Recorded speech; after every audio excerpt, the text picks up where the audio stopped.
What's up, Digidestins? This is Kyle D, better known as RideMyAvatar, and today we are going to be going over none other than the Roanoke's basically regional event from Top Cut, which is going to be very interesting because this is the first time they actually hosted here at this location. So it'll be kind of cool to see what people kind of brought to the event. So without further ado, let's dive in the video and talk about it. So let's take a look at Roanoke's regional. Hopefully no one got just magically disappeared at the event, but again, the top 16 is very interesting and kind of bizarre. We have a few decks that are just kind of out of left field that hasn't been really surprisingly in the meta, to be honest with you. First off, we have Dragonlink's Gammamon. We have Jesmon GX, Crossheart, decks that haven't really done anything in the recent, half a year. Just kidding. To be honest with you, these are a lot of decks that just haven't had moments to shine in the brightest. But this in-person event, 8 rounds, best to Swiss, 3, 2 Adventures, 2 Megidro, 2 Phoenix X, Purple Hybrid, Gallantmon, Jesmon GX, Purple, Galactic Sirius, Crossheart, Dragonlink, and Gallantmon, Megidramon. So this is just impressive in its own right. I think there might be a math total issue because 2, 4, 6, 8. 1, 2, 3, 4, 5, 6, 7, 8. Interesting. We have 1 hero, 2 hero adventures, 3 adventures. Something's not adding up. This is not at the right total. This should be 3 adventure decks. But yeah, let's take a look at everything at this event. We have some great information across the board to kind of use for the top 16.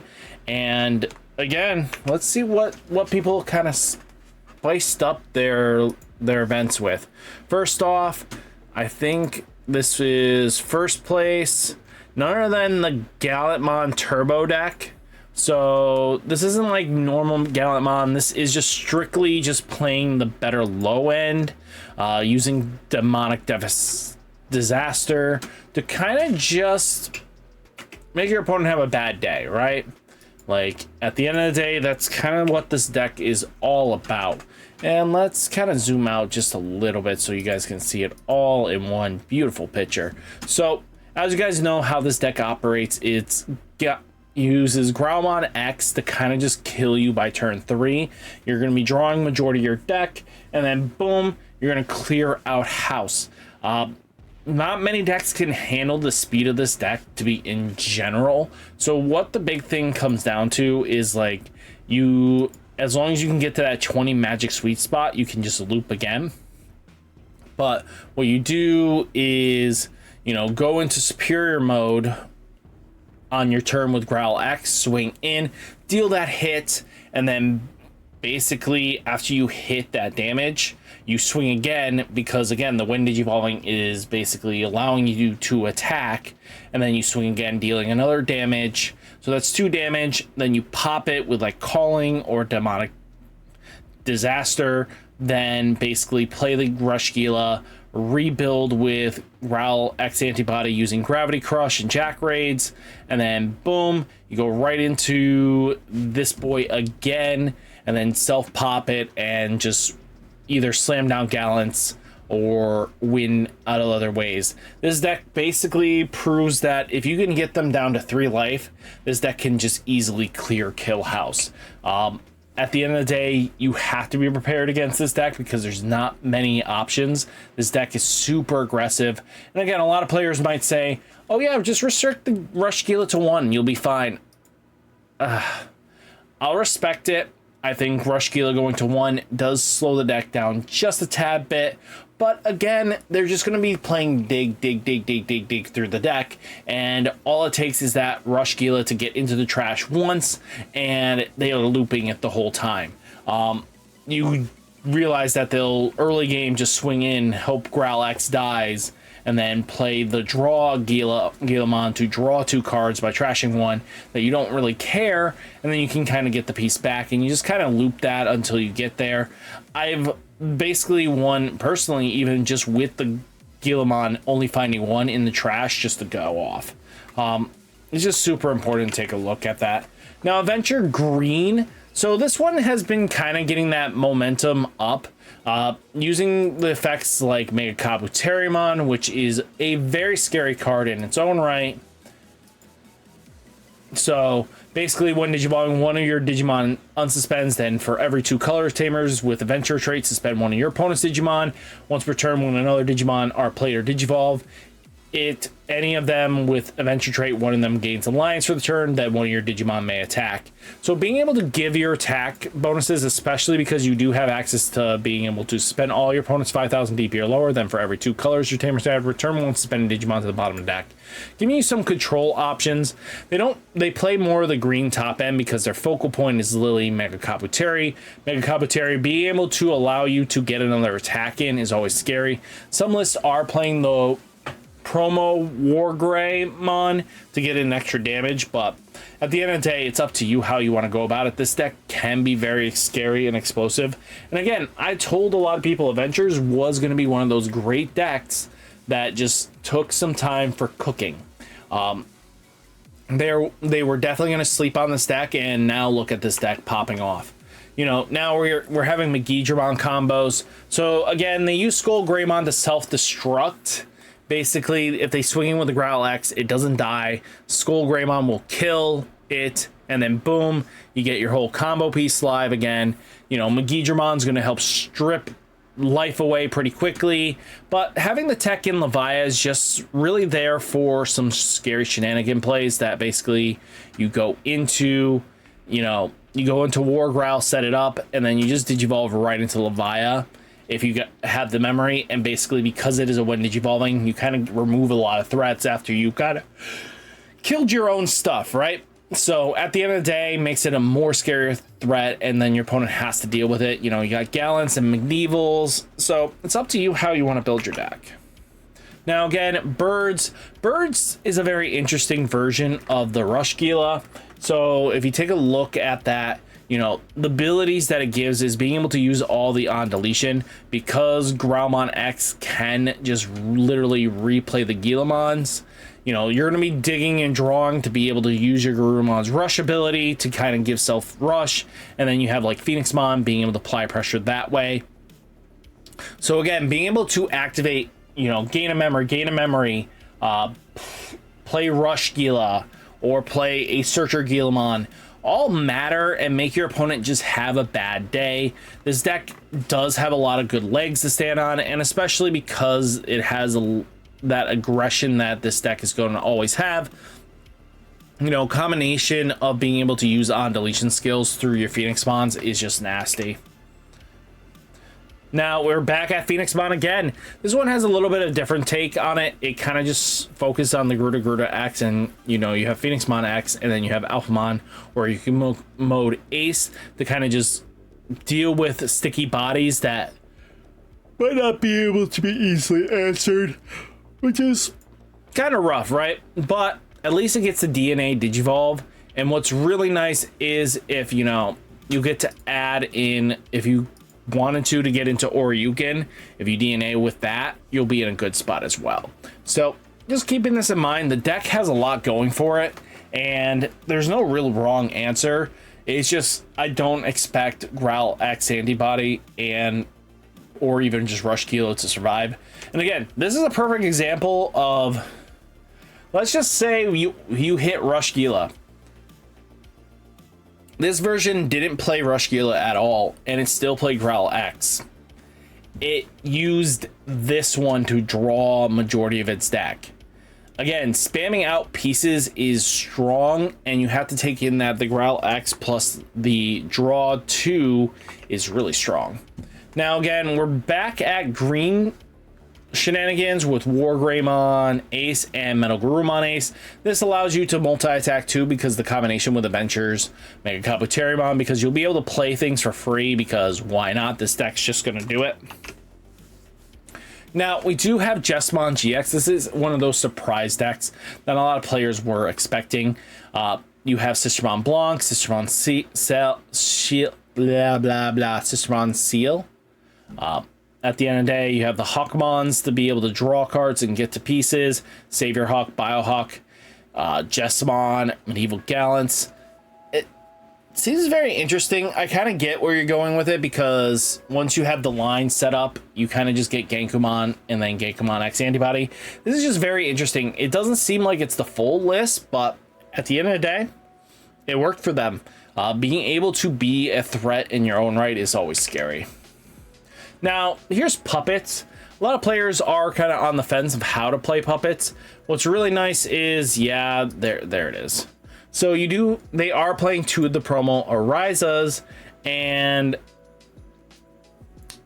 Ariza promo is hit or miss on what you want to do.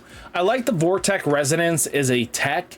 A lot of players are hit or miss on pieces like this, but I think this one's pretty good. Revealing the top three, add one Liberator card among them to your hand, return the rest to the bottom of the deck.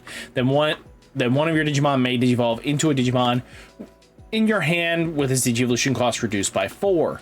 That's not terrible, actually. I think that might be something I might tech in, because I feel like sometimes you don't get to these boys that comfortably, and if you don't, you're kind of in those weird bad spots. And I think wanting to get to consistency is my bigger thing. So I think I might tech into Vortex Resonance just to kind of try it out. I don't have promo Ariza myself. I might just go with starter Ariza just so you have a mem setter. But all in all, though, great list. Good job on doing so well with puppets. Now again, hey, look, guess who's back. Shady's back. We have Growl X Antibody with Rush Gilas and Gallantmon. Yeah, that's just how this deck's gonna go. There's nothing too out of the ordinary here. It's just how you want to play it. Now, Galactimon is another big boy. Hit or miss on if you see these in major events, but 12 Venmon for the new Venmon, for the newer Venmon as well. Then you have 2 Snatchmons. You have both promo Destro and regular Destro. Galactimon being able to use Ragnar Cannon. Zenith being able to be Zenith in the list. Being able to just kill Tamers is huge in some matchups, and Destromon being able to answer those is massively annoying for a lot of decks, because being able to kill a Tamer is just really sets a lot of these decks back. Now, we do have the Gammamon deck. So, again, a lot of players do just have moved on to being just one Phoenixmon.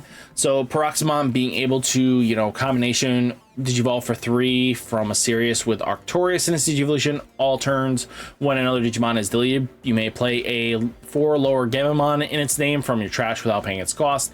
Once returned by placing one Digimon with Gammamon in its text from your hand or trashes this bottom Digivolution, delete one of your opponent's Digimon with DP less than or equal to this Digimon's DP. Just with the combination of the new Siriusmon, which is pretty good in its own right. It has Raid when attacking, place one Digimon with Gammamon in its text or hero trait from your hand as this bottom Digivolution, delete one of your opponent's lowest DPs. So this can combo really nicely with the Arcturus, because when an opponent's Digimon is deleted, if this Digimon has Gammamon in its text, trash the top card of the security stack. So if you're raiding into a body and then you kind of tuck a Arcturusmon and you delete the lowest level, it sees it trashes 1 life. So yeah, the deck has pretty good legs as it has in the past. But again, it's one of those decks that really are pilot dependent, and not a lot of players know how to play against this deck. So it was a really good choice pick. Omnimon X Antibody is a great option into the list, because again, it is red. You have so much going on for you. Now, we do have Purple Hybrid doing Purple Hybrid shenanigans. At the end of the day, you have Mimi, Koichi, you got Koichi and Matt, Nidhogg, Arrestramon Superior Mode, just to get those extra little bit of chip damage. Never hurts. And it's just one of those decks that are pretty decent. Now, again, we do have Shoutmon DX. This is more or less what we kind of started seeing in Japan with its EX6 and DXs. It's up to you how you want to play it. This is pretty decently a good competent list, in my opinion. You have the Taikis. Both Taikis are really useful, and it's up to you. I mean, if you want to play this version, go for it. I don't think there's really a wrong way to build the deck. Now, we do have Dragon Links. A lot of players weren't expecting this deck on anybody's radar, but again, you have Volcanic Dramon and Metallic. Again, the ability of giving a Floodgate is nasty. You know, being able to delete when Digivolving your opponent can't play or move Digimon with 6,000 DP or less until the end of their turn.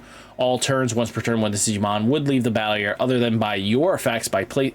You may play one Digimon card with Machine Sky Dragon trait from your hand without paying its cost, which is really good because you get to slam down the boys just for their on play. You know, all turns, once per turn, when the Digimon would leave the battle area. You know, get to kind of just loop them around. But Digivolving 4 of one of your opponent's Digimon, and then all turns, once per turn, when this Digimon would leave the battle area. When Digivolving, none of your opponent's level 4 or lower Digimon can Digivolve until the end of turn. So, really solid across the board. You know, this one being able to Digivolution cost reduced by 2 really does help out with the Hina combination. This deck all he needed was another Hina, and the deck can really be annoying. The ability of Floodgating your opponent, always scary. Metallic Dramon, Digivolve one of all your opponent's Digimon, then delete one of your opponents with a play cost 5 or lower. If no Digimon was deleted by the effects, none of your opponent's unsuspended Digimon can Digivolve until the end of your opponent's turn. Once per turn, while you have a Tamer in play, this Digimon gains blocker and reboot. So, all in all, the deck does pretty well. Playing the Ground Dramon and Medieval is just really interesting to me. Not always like value, but taking a look, we have basically the blue version of none other than Gallantmon X. Just plays the Seadramon package and just goes to town with Gallantmon X with Hexablow. Now we're back at Purple Hybrid again, just doing Purple Hybrid shenanigans. I do like the Great Memory Boost. Ancient Guardian Deity is a nice little cute tech. Rivals Barrage is just Rivals Barrage. Now we do have another list for Adventure. Now, taking a look, they are going for the Omnimon Alter S combination, so they use, you know, Alterius mode and Sagittarius mode to kind of just Digivolve into their counterpart aces, just get those protections, and boom, go into Alter S. But I don't know, this deck has a lot of different ways of playing it, which is really cool. It's been a little bit since we've had like this unique style of play, right? These new tribal style decks that basically allow you to Digivolve if as a team and group is really cool and a good aspect, and hopefully they don't break the game because of it. But being able to have as 3 different versions in this event, really cool. But all in all, guys, hopefully you enjoyed the video. Hit that like button, hit that subscribe button, stay safe, stay healthy, and I'll catch you next one. Peace. Oh, that's why 17th, there was 17 lists. Oh, that's funny. Peace.